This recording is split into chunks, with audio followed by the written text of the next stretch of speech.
10 കൊല്ലം തുടർച്ചയായി മദ്യപിച്ചാൽ നമ്മുടെ ശരീരത്തിന് എന്ത് സംഭവിക്കും?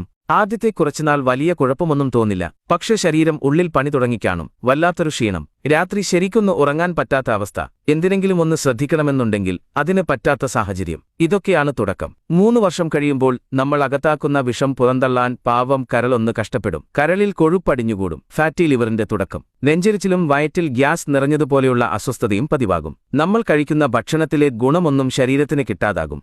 6 വർഷം കഴിയുമ്പോൾ പിന്നെ കളി മാറുകയാണ്. കാര്യങ്ങൾ ഓർത്തുവെക്കാൻ പാട്, പെട്ടെന്ന് ദേഷ്യം വരിക, മനസ്സിനൊരു നിയന്ത്രണമില്ലാത്ത അവസ്ഥ. ഇതിനൊപ്പം രക്തസമ്മർദ്ദം കൂടും. എപ്പോഴും ഒരു വല്ലാത്ത പേടിയും പരിഭ്രമവും കൂടെയുണ്ടാകും. 9 വർഷം കഴിയുമ്പോൾ ശരീരത്തിന്റെ പ്രതിരോധം പാടെ കുറയും. ചെറിയൊരു പനി വന്നാൽ പോലും അത് മാറാൻ ആഴ്ചകളെടുക്കും. ശരീരം ഓരോന്നായി പണിമുടക്കി തുടങ്ങും. 10 വർഷം കഴിയുമ്പോൾ ഇതാണ് ഏറ്റവും അപകടകരമായ സമയം. കരൾ നശിക്കും. ലിവർ സിറോസിസ്, ഹൃദയസ്തംഭനം, ക്യാൻസർ തുടങ്ങിയ വലിയ രോഗങ്ങൾ